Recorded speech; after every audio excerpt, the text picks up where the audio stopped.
Hello दोस्तों। आज की कहानी है तलाक के बाद बच्चे का क्या।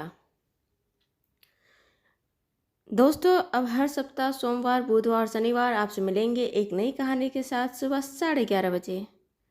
अंततः आज देविका पूरी तरह से टूट गई। उनके टूटने का कारण था उनकी देवरानी सुप्रिया। सुप्रिया और उसके देवर विनय की शादीशुदा रिश्ते में शुरू से चल रहे खटपट को लेकर चल रहे तलाक के मसले पर आज पूरे घर परिवार ने मोहर लगा दी कि हाँ भाई, अब तुम लोग की आपस में बनती नहीं है, तुम लोग साथ रहना नहीं चाहते हो तो तलाक लेकर अलग हो जाओ।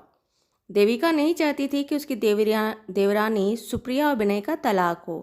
कितने मन से, कितने अरमान से वह अपने सामने ही सुप्रिया को शादी कर लाई थी। सुप्रिया इस घर में बहू बनकर आई थी, उसके देवरानी बनकर आई थी। उसके आने से उसके पद में प्रमोशन हुआ था। वह घर की बड़ी बहू से अब जेठानी बनी थी। अब इस घर में उससे भी कोई छोटा था जिस पर वह अपनी धाक जमा सकती थी, अपना हुक्म चला सकती थी। उससे कहीं ज़्यादा सब जब सुप्रिया आई तो धीरे धीरे सुप्रिया का निश्चल प्रेम दोनों के बीच में एक अलग ही प्रेम पैदा कर दिया। उनके रिश्ते का आपसी बनावट इतना सहज और सरल था कि दोनों को महसूस ही नहीं हुआ कि दोनों का रिश्ता कब इतना प्यारा बन गया। जैसे घर में दो बहनें हों। दोनों के रिश्ते को देखकर लगता ही नहीं था कि यह देवरानी जेठानी है। मात्र 5 साल पहले ही तो सुप्रिया इस घर में विनय से शादी कर घर आई थी। शुरुआत से विनय और सुप्रिया का व्यवहार और उनके सोच में अंतर होने की वजह से दोनों में सामंजस्य बैठ नहीं पाया। दोनों के बीच हर दिन कुछ न कुछ खटपट होता ही रहता। घर में साथ होने के बाद भी वह साथ नहीं होते। अगर विनय अपने कमरे में है तो सुप्रिया किचन में, हॉल में या बाहर होती, और अगर सुप्रिया कमरे में है तो विनय हॉल में बैठकर पेपर पढ़ता, टीवी देखता, माँ बाप से बातें करता, बच्चों के साथ खेलता। लेकिन वह साथ कभी नहीं होते, सिवाय रातों के। सुप्रिया के घर परिवार में उसके सास ससुर, उसके जेठानी देविका, उनके पति और उसके 2 बच्चे, सुप्रिया और उसके पति विनय और उसका मात्र 1.5 साल का बेटा राघव।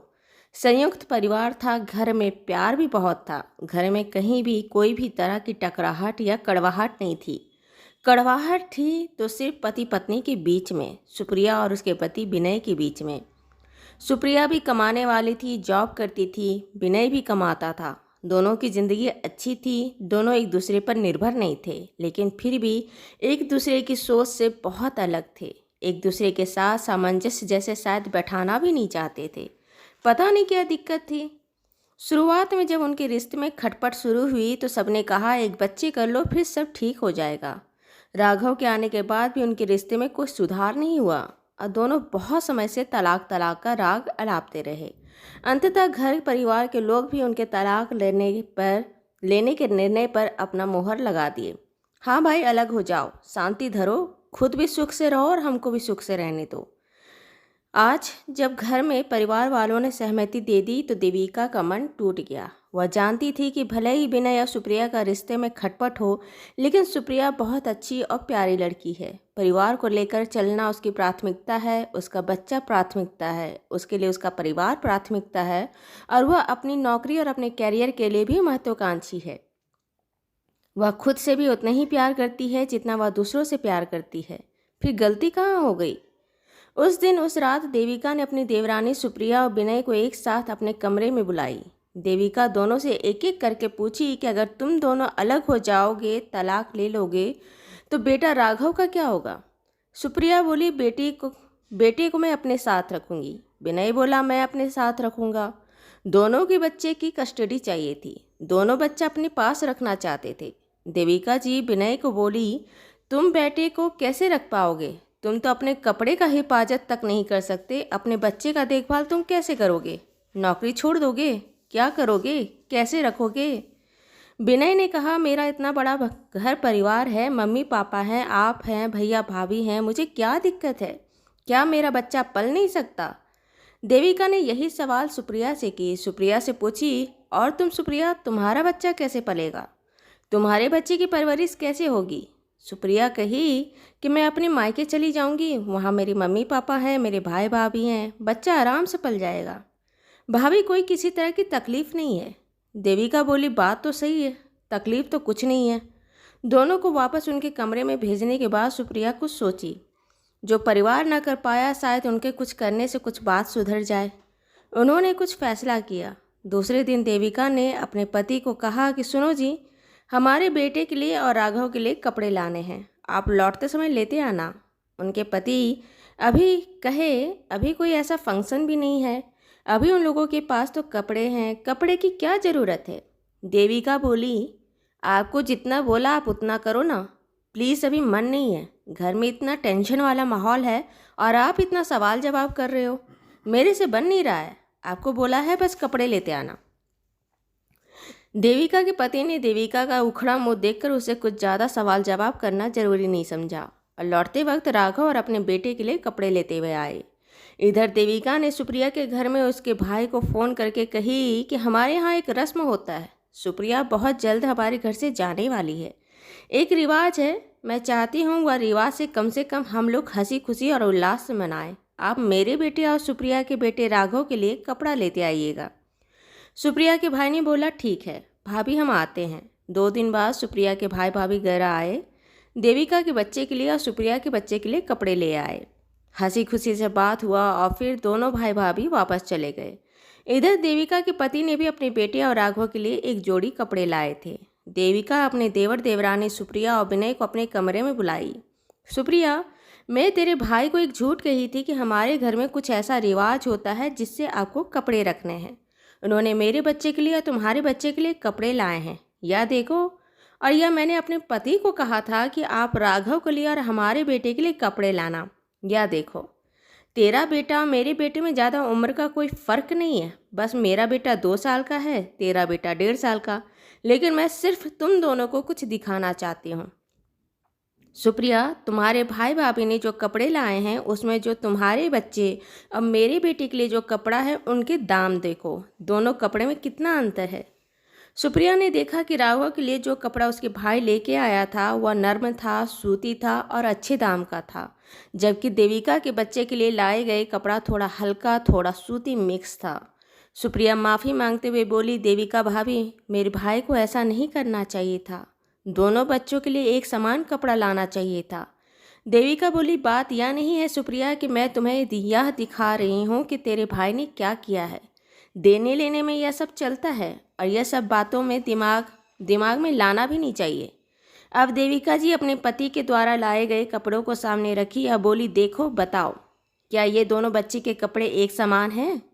सुप्रिया और विनय देखे उनके बेटे और राघव के कपड़े में बहुत अंतर था, उनके क्वालिटी में अंतर था, दाम में अंतर था, मटेरियल में अंतर था। देविका जी बोली, मैं सिर्फ एक चीज़ कह रही हूँ विनय, तुम देखो तुम्हारे भाई अपने खुद के बच्चे या तुम्हारे बच्चे में क्या अंतर किए हैं। जब यह अंतर एक कपड़े में हो सकता है तो तुम क्या सोचते हो कि तुम्हारे बच्चे की परवरिश तुम्हारा परिवार अपना बच्चा समझ के कर लेगा, उसमें कोई फ़र्क नहीं आएगा। सुप्रिया, तुम्हारे भाई ने आज हम दोनों के बच्चे में जो फ़र्क किया है, क्या वह फ़र्क तुम्हारे बच्चे और उनके बच्चे में नहीं आएगा? जब खुद के माँ पिता अपने बच्चों को दूसरे के भरोसे छोड़ रहे हैं तो तुम दोनों कैसे उम्मीद करते हो कि तेरा परिवार उनमें अंतर नहीं करेगा? आज तुम जहाँ काम करते हो वहाँ 1000 टेंशन होती है, लोग अच्छे लगते हैं नहीं लगते हैं, किसी की बातें अच्छी नहीं लगती, किसी का काम अच्छा नहीं लगता, फिर भी तुम उनके साथ एडजस्ट करते हो। 9 से 5 तक की नौकरी में तुम लोग उनके साथ एडजस्ट करते हो, फिर अपने जीवन में अपने एक पति पत्नी के रिश्ते में जिसे ज़िंदगी भर चलना है वहाँ एक दूसरे के साथ एडजस्ट क्यों नहीं करते? 24 घंटे में से 8 घंटे की ड्यूटी हटाकर 16 घंटा तुम लोग को साथ में एक कमरे में रहना है, वहाँ पर तुम दोनों एडजस्ट नहीं कर सकते हो, अपने बच्चे के लिए एडजस्ट नहीं कर रहे हो, अपने बच्चे को परिवार के भरोसे छोड़ रहे हो। मैं यह नहीं कहती कि तुम्हारा परिवार तुम्हारे बच्चों को नहीं देखेगा, उसकी परवरिश नहीं करेगा, परवरिश हो जाती है, लेकिन बच्चों के बीच में कहीं ना कहीं ऊपर नीचे उतार चढ़ाव आएगा ही। जहाँ पर एक भिखारी को भी रोज़ का खाना अगर देने का एक घर का नियम बांध दे तो रोज़ वह भी उस भिखारी को रोज़ का खाना नहीं दे सकता, दवा और भोजन कोई भी तुम्हें रोज़ नहीं दे सकता। तो तुम कैसे उम्मीद करते हो कि तुम्हारे बच्चे की तुम्हारा परवरिश तुम्हारा परिवार करते, और तुम दोनों अपनी ज़िंदगी में अपनी नौकरी करो और अपना कर्तव्य छोड़ दो? कैसे उम्मीद करते हो? विनय बोला, भाभी मुझे आप पर पूरा भरोसा है, आप मेरे बच्चे को अपने बच्चे की तरह ही पालेंगी। देविका बोली, बिल्कुल, तुम यह भरोसा रखो कि मैं तुम्हारे बच्चे को अपने बच्चे की तरह पालूंगी। लेकिन आज तुम दोनों पति पत्नी के रिश्ते में होने के बाद 5 साल में तुम दोनों के रिश्ते में कितना उतार चढ़ाव आया। तुम दोनों एक साथ नहीं रह पाए और आज अलग होना चाहते हो। कल 4 साल बाद क्या मेरा मन तुम्हारे बच्चे के लिए बदल नहीं सकता? इस बात की गारंटी है क्या? विनय और सुप्रिया दोनों ही एक दूसरे का मुंह देखने लगे। देविका जो कह रही थी बात तो बहुत कड़वी थी, लेकिन सच्चाई से भरी थी। सही में जब वह दोनों पति पत्नी साथ मिलकर अपने बच्चे का परवरिश नहीं कर सकते, अलग होना चाहते हैं, तो क्यों तुम्हारा परिवार तुम्हारे बच्चे का भार ले? क्यों? देविका बात कड़वी कर रही थी, लेकिन 100% खरी थी। सुप्रिया अपने आंखों में आंसू लिए अपने कमरे में चली गई। विनय भी उठकर अपने कमरे में चला गया। देविका बस खामोशी से दोनों को देखते रही। शायद उनके कहे गए कठोर व्यवहार, उनके कठोर निर्णय से शायद दोनों के रिश्ते में सुधार आ जाए और दोनों अपना तलाक के निर्णय को बदल दे। उनके लिए उनकी नज़र में अगर बुरा भी बनना पड़े तो उन्हें गवारा था। दूसरे दिन सारे परिवार के सामने विनय और सुप्रिया ने कहा कि हम दोनों तलाक नहीं लेना चाहते, हम दोनों साथ रहेंगे। पूरा परिवार तो अचंभित होकर सब एक दूसरे को देख रहे थे कि इतने दिन से, इतने सालों से एक दूसरे से तलाक लेकर अलग होने के लिए कितना कलह मचा रखी थी इन दोनों ने, और आज कहते हैं कि हमें साथ रहना है। लेकिन इस बात के पीछे का राज क्या था वह तो सिर्फ देविका जी जानती थी। खैर जो भी हुआ हो, पर देविका जी एक जेठानी ने अपनी देवरानी को उजड़ते हुए परिवार और उसके शादीशुदा जीवन को फिर से जोड़ दिया था। दोस्तों, ये कहानी आपको अच्छी लगी हो तो इसे लाइक करें, शेयर करें, सब्सक्राइब करें। अब मिलते हैं एक नई कहानी के साथ एक छोटे से ब्रेक के बाद। धन्यवाद।